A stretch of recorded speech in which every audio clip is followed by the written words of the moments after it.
Hello, everyone, and welcome to the Brand Your Practice podcast, where you get to learn about marketing, growing, and scaling your private practice. I'm Brent Stutzman, and today we're going to be talking about 5 principles to building a high-performance management team. And to help me do that is Steve Allred. Steve is an executive coach at Practice Freedom U. He helps clinical entrepreneurs break through the barriers to enable growth beyond 7 figures so they can prioritize their time on the most impactful parts of their business that brings the freedom, security, and back into their life. If you've already surpassed the $1 million mark and aspire to grow your practice further, aiming for the $3 to $5 million range without becoming overly tied to the business, then Steve is the person to guide you on that journey. He works with growth-minded practice owners who believe that people are the most important strength of the business, and unlocking their power is the key to sustainable growth and success. Welcome to the show, Steve. Thanks, Brent. It's great to be here. Well, before we jump into today's topic, I'd like for you to share with our audience here a little bit about what you were doing before you became an executive coach at Practice Freedom U. Sure. During the last 12 years, I worked with a provider network that really focused on helping private practice owners manage the whole process that comes with dealing with payers, contracts, and claims and all of that. So had a great chance to just really see what worked, what didn't, and help practice owners and get to know them a lot better. My background's in physical therapy. I've worked with national home healthcare companies, building teams that led the development and rollout of clinical programs across, about 250, 300 different locations across the country, and provided oversight. And I actually even had a stint working at Blue Cross behind the big curtain as far as contracting and payer network, and really learned how that whole process works. So it's given me a pretty broad perspective of what goes into building teams and making practices thrive financially and economically. Oh, good. Well, yeah. Well, that's really great to have that behind the scenes look into those things, and also the experience as well. So thanks for jumping on the podcast, and let's jump into the first principle that you're going to share with us. So really the first one is making sure that you've got clarity around what your role is going to be, and the goals that you have behind building this management team.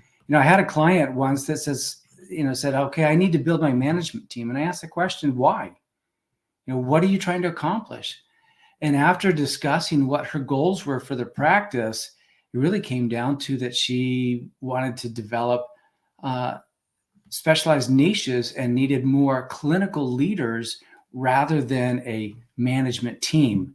And so we revamped what that whole structure would look like, and understanding what your role is. So for example, if you want to build a management team and you hire a clinic director, but you still want to stay involved in day-to-day processes and leadership, you're really going to make that clinic director more of an assistant director and not really allow them to thrive. And so understanding that your role changes as soon as you begin to build that management team, and being clear on what your goals are so that you can then clarify what everybody else's roles and responsibilities. One of the biggest killers of any team is when there's role confusion, because then people stop. They just stop doing, they stop executing, they stop working together because they don't know where they fit in. And it starts with the owner having clarity about what they really want to accomplish. Yeah. And I've seen that in a lot of different organizations. And in fact, I've been in organizations where there was role confusion, and I was on the receiving end of it, and I didn't know who was doing what, who was responsible. And when I asked for clarification, the answer was, well, we're all responsible. Well, when everyone's responsible, no one is. Everybody's expecting somebody else to do it, or you're afraid of stepping on toes, you don't know where you stop and where you end in terms of the overall team and organization. So the clarity is really the first place that you have to start and really decide, what do I want to be as an owner? Do I still want to be a clinician? Do I want to be the clinic director, and do I have to have my hand in everything? Or am I willing and ready to make that leap where I step out of day to day, I train people, and I trust them? And when you do that, it becomes just electrifying in what it does to the organization, because people now have a place to step into because you've stepped out, fill that role. And you also have the chance to step back and look at the overall organization as a whole and see things that you never saw before. Yeah. And where you're going. I love that. Yeah. Role clarity is really important. I love that. The other one is, what is it that you want to do? Because when I've worked with practice owners, some just want to see clients, like they just love the actual client work and don't want to have the day-to-day kind of responsibilities. Some actually just love doing supervision, and if they could just do supervision of the interns or whatever that might be and get out of the day-to-day.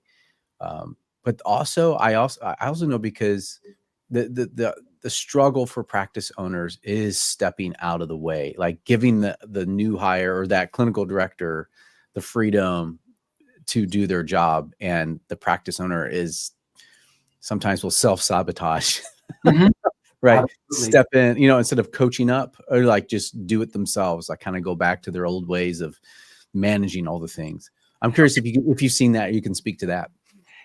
Absolutely. It's human nature is we go where we are comfortable. We avoid what's uncomfortable. So stepping out of the role of, I've bootstrapped this clinic, I know everything about it, I know how it all runs, to step into a role of, now I'm a CEO, I'm not involved day to day, that's uncomfortable. And sometimes owners want to just step back into what they know and what's comfortable. But the problem is they begin to sabotage, because now everybody else in the organization is still looking to the owner as that day-to-day leader. So that director is rendered kind of an assistant director at best. And I've seen that in a clinic where they hired a director, but they were still treating and they were still involved day to day, and people still went to the owner instead of the clinic director. And the clinic director was beginning to wonder, do I know what I'm doing? Am I doing something wrong? And it was just not stepping out of that role. So if that's your goal, if you want to stay in that role, that's okay. Just build a team within that context. Don't hire that director. You might hire an assistant director. You might hire a manager over certain areas, but you're still the day-to-day leader if you're there every single day. One of the key things that we tell owners is, as soon as you start to build your management team, get rid of your office. Get rid of your office and stay out of the clinic. And when you go, it literally just get out. Yeah. Stay out of the kitchen, stay out of the inner office area. If you're hiring a cook, get out of the kitchen. But when you go back into the practice, go with purpose. Don't just go there to spend the day. If you've got meetings, go have those meetings and then leave. If you're there to touch base and say hi to everybody because they still want to see you, awesome. Go build a culture, help people understand the vision, and leave. Don't just sit there and camp, because then people will come to you. Yeah. And you're going to find yourself sucked back into the details. And you got to flex that muscle when they do, to be like, actually go talk to my clinical director. That's a great question for my clinical director, and don't get sucked into the temptation to answer it and to kind of like, feel that importance, right? Because you're going to feel that void. Exactly. You're going to feel that void as a leader of people coming to you for everything. And that just has to change. So, another key principle in that, and that gets into the number 4, fostering trust. But when questions come up, if it's really egregious that maybe the director gave incorrect information or your operations manager gave incorrect information that really has to be corrected then and there, okay, that's fine. But it's probably going to be rare. Take that person aside and say, hey, here's how I understand the problem. Here's the answer you gave. Here's some additional information. How would you like to go about making sure everybody understands? Because if you correct them in the moment, you just cut their knees out. You have made them look like they don't know what they're doing. And now they lack the trust that you've got their back. Yeah. So really understanding your role is important. And once you do that, the next thing you have to decide is, what are my values? How are we going to work within our leadership team? How will I lead? A lot of times I've had people send me their values and they sound great and they look really nice framed on a wall. And that's all they are. Values are not something to know. They are something to live. And you have to live by those leadership values of hopefully, things like transparency, trust, authenticity, whatever it is that you value as a leader, make sure that they're established, that your leadership team knows, lives, and abides by them. Because that really defines how you work and what grounds you as a leader, so that you don't get lost in the process. Because, let's say trust. I've seen owners just by accident, not with really any malintent, but by accident, do something that undermined trust. And trust was a leadership value. But what that did is it allowed them to go back to that person and say, you know what?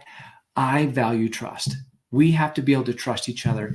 I did this, and I can tell it made you feel this way, which undermined that trust. And that goes against my values. And I want to correct what I did and how I'm leading. And that restored the trust. And it was a great learning lesson for both of them, for both individuals. And then things went along smoothly. But until that conversation took place, no amount of apologies mattered, because trust had to be restored. And that was a critical leadership value for that individual. Yeah. That's one of my things in my own organization is values, like always be building trust. So you're either like building trust or there's trust that's eroding by your words and actions. Right. So, because that's, it's that line that's like, building trust really takes years, but it can fall apart in a matter of seconds. Absolutely. And so, yeah, that's a really important reminder about understanding your values, which will also be helpful when you're trying to hire a clinical director or something. Like, these are the values I have. So they come with those, they understand those expectations of what those values are for them to be able to embody as well. It's, values are the context. We can talk about profits. We can talk about clinical quality. We can talk about growth all we want. Values give us context, and values keep us grounded, because it's saying, here's how we're going to grow. We're going to grow with authenticity. We're going to grow with transparency. We're going to build trust. We're going to have fun along the way. We're going to build teamwork. Because when you make decisions, and this is, somebody asked me, well, how do I help people understand the values? I said, the next time they come to you with a question about what to do, ask them, how does this fit in within our values? Which value does this address, this question and answer? And what would be an answer that is consistent with our values? Get them thinking about how it applies. And in my opinion, if somebody makes a decision that's consistent with the values, but maybe it's not the best decision, that's okay. Yeah. I'm going to sit down and I'll talk with them, and I will help, and we'll learn together. We'll debrief it.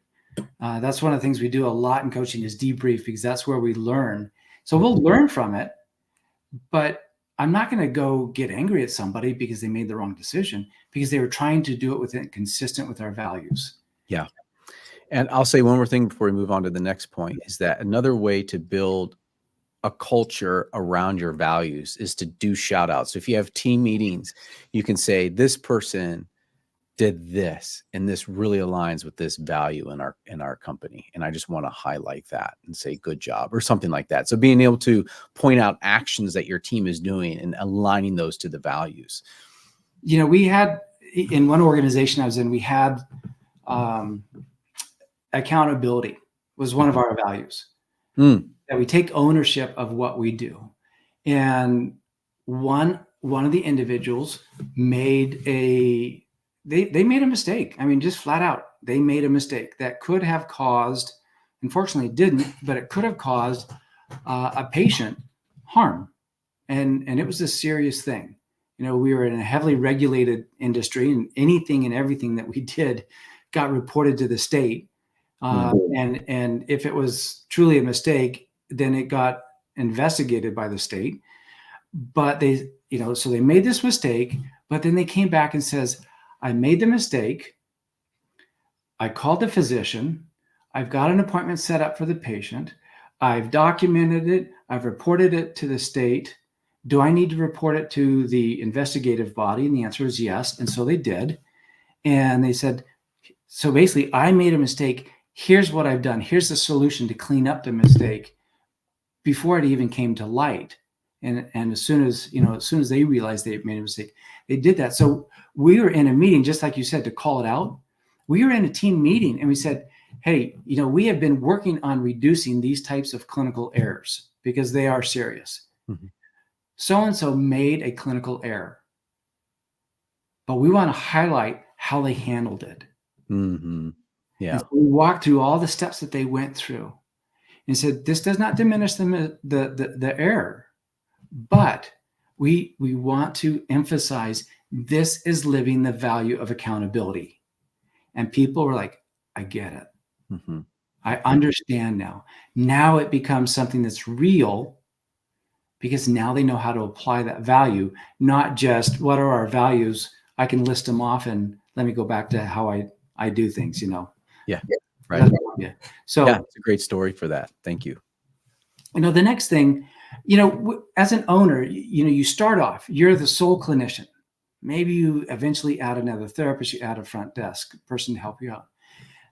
As soon as you get enough people in there and it's no longer you're able to just kind of lean over to the next person because they're right there and everybody's watching what everybody's doing, you have to start establishing systems, processes, procedures of how will you schedule a patient?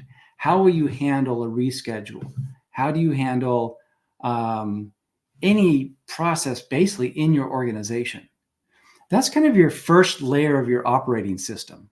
Yeah.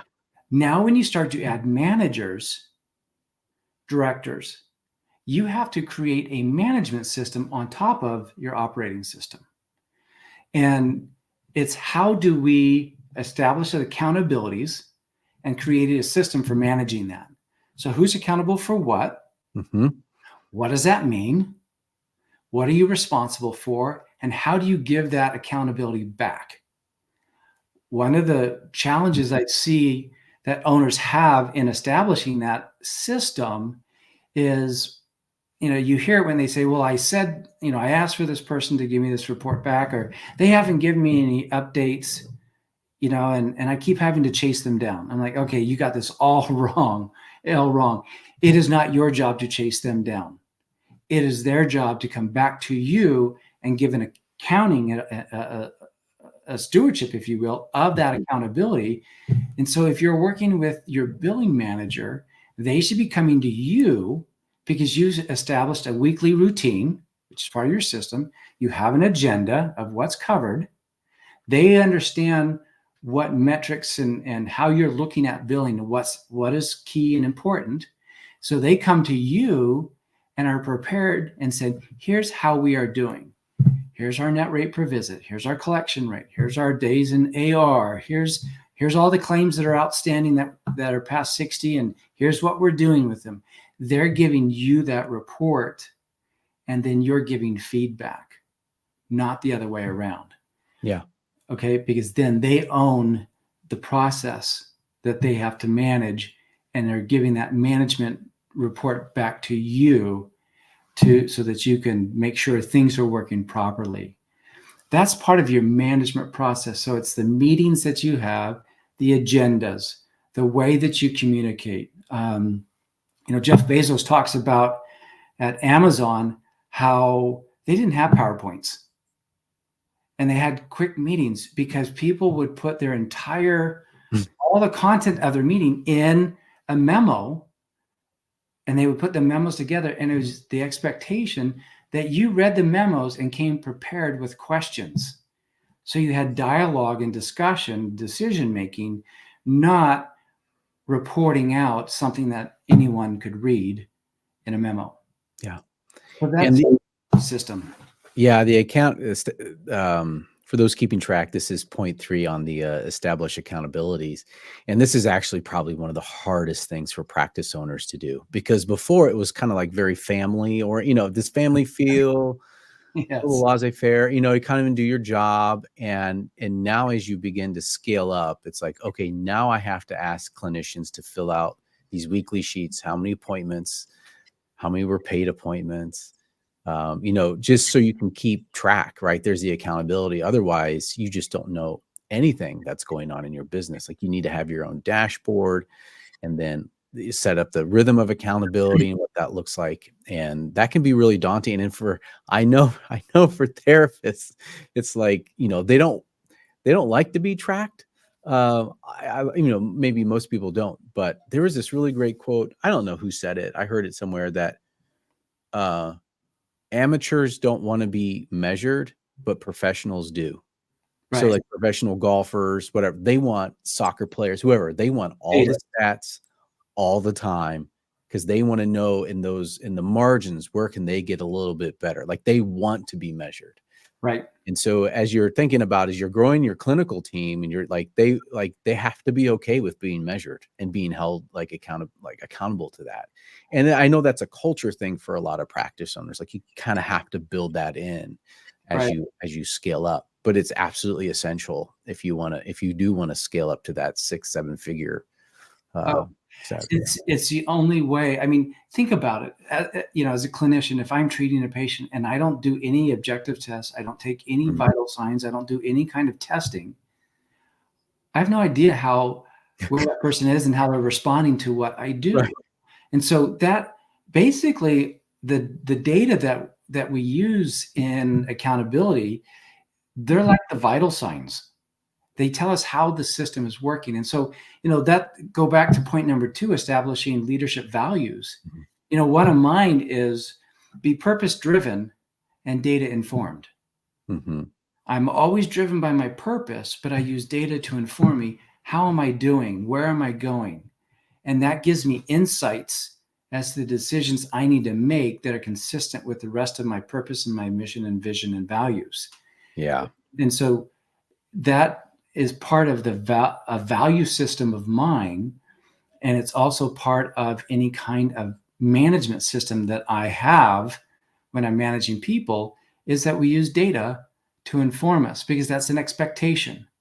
We have systems that collect it. It might be an EMR. It could be billing reports coming from your billing company, wherever it comes from.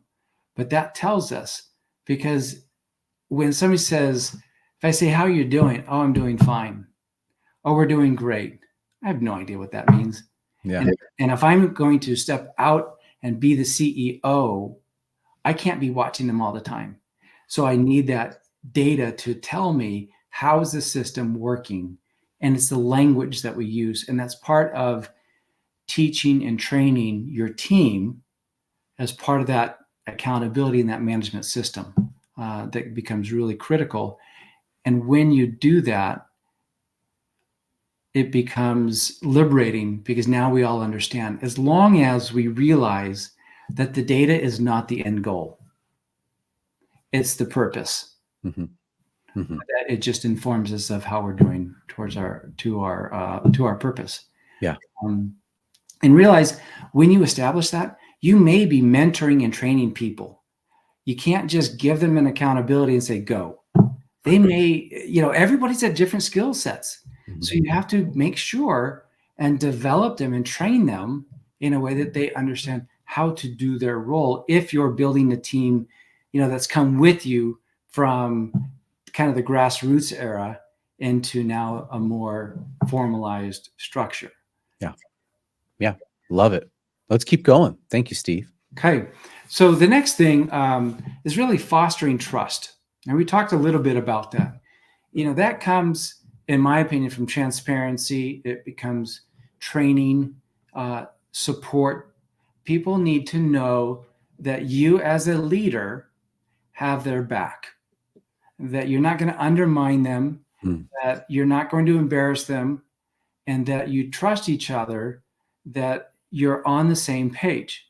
And it goes the other way as well, because the owner needs to trust that his management team has the same mission, vision, and values and purpose that kind of pins up the whole company. And so by building that, and that comes through my experience, where you can trust.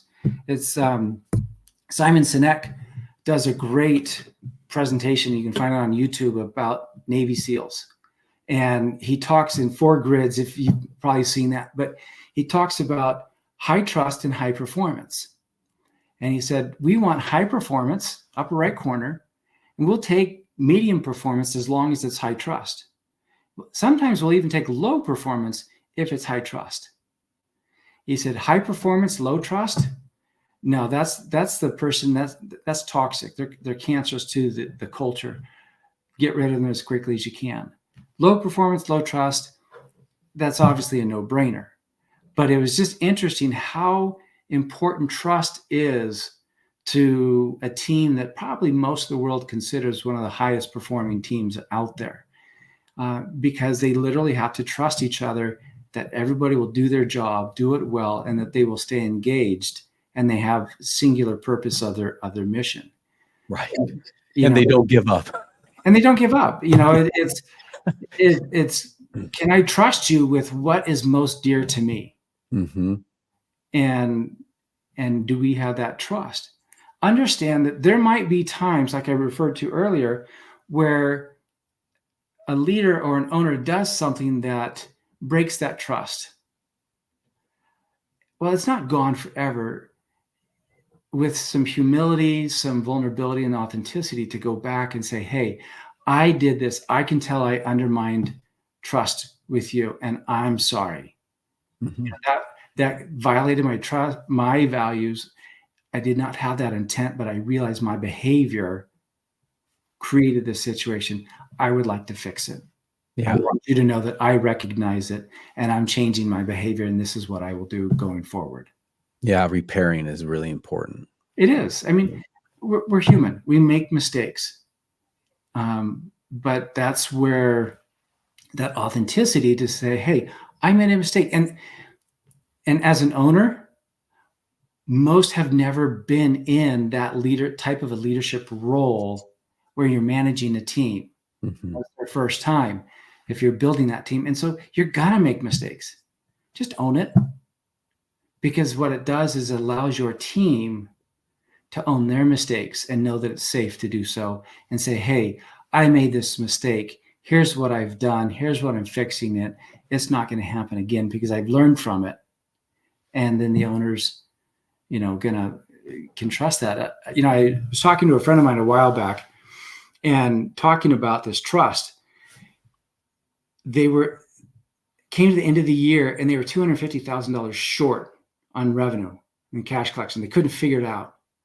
And so the head of sales was racking his brain, and he went back through and he found out that he made a mistake, quoted something wrong that they had to honor. And so he went back to the CEO of the company and said, here's my resignation. I'm the one that made the mistake. That's just not acceptable. And, it cost the company $250,000.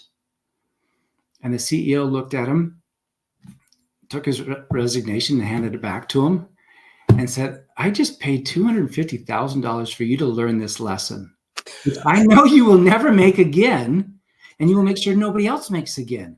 Why would I give that up? Get back to work. Yeah. There was trust there. Yeah. Yeah. And repair. I mean, that's huge. Yeah. And That's repair. huge. So that trust is really critical. That's what allows a team to come together and work together. You'll find if you're out of tune, and I can see in your background, you've got a guitar, so you get this. You can hear when something's out, two instruments are out of tune. You can almost, if you were to look at it on a wave oscillator, you'll see this wave where they're not in sync. And that happens in a management team when there's low trust. Mm-hmm.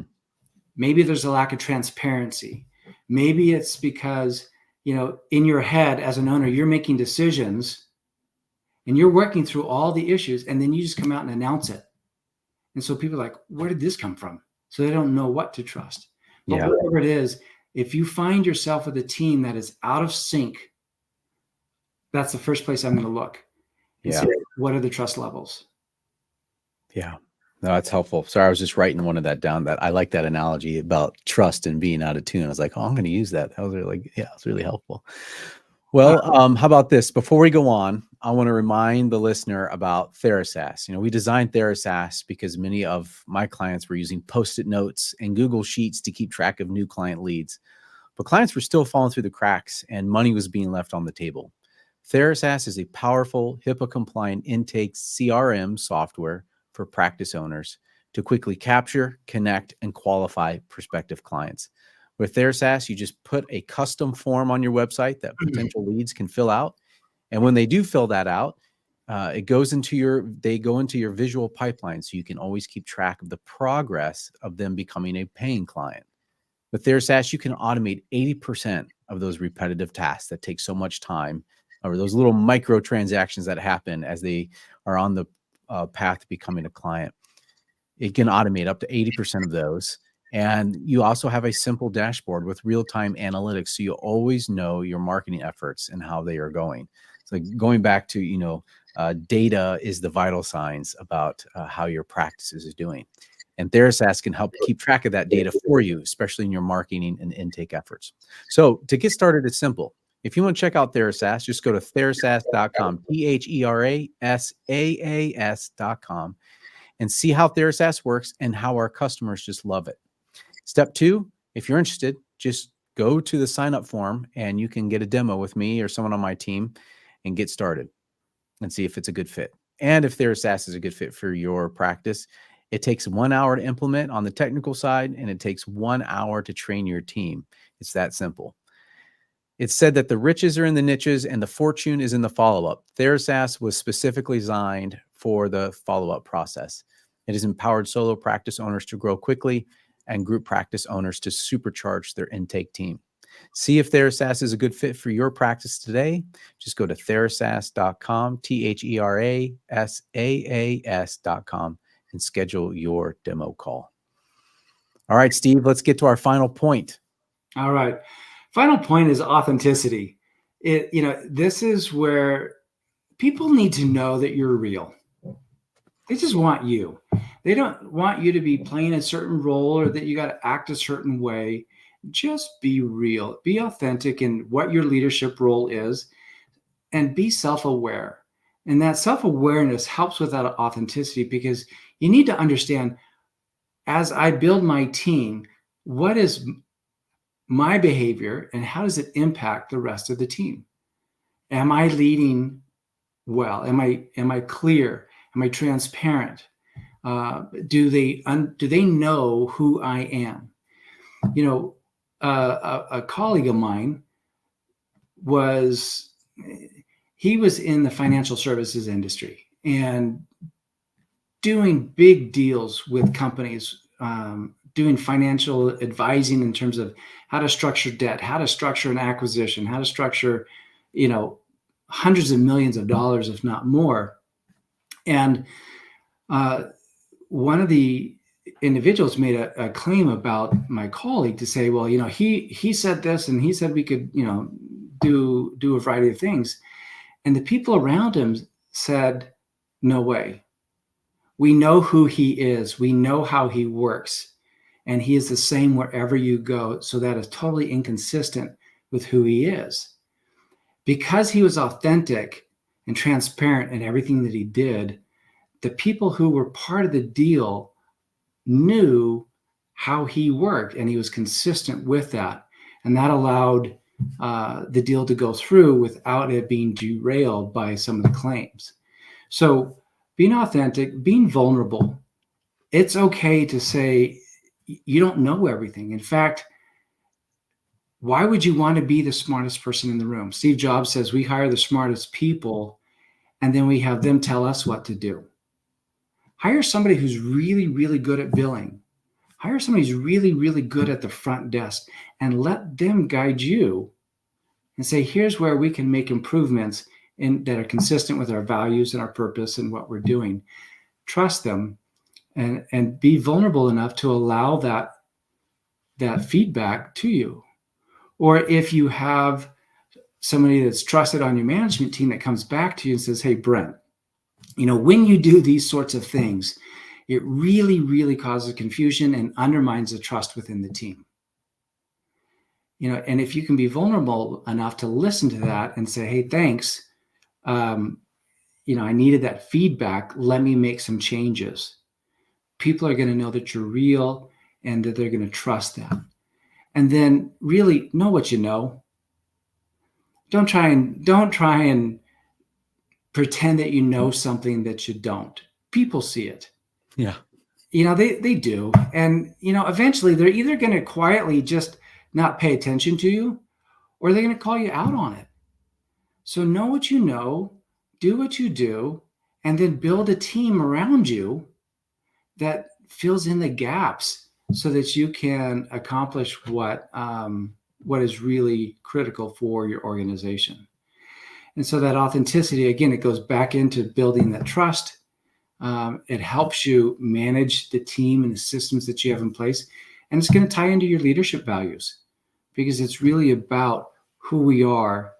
And I think what's important is that then the non-management folks within your organization know that they can trust you. That's the biggest thing.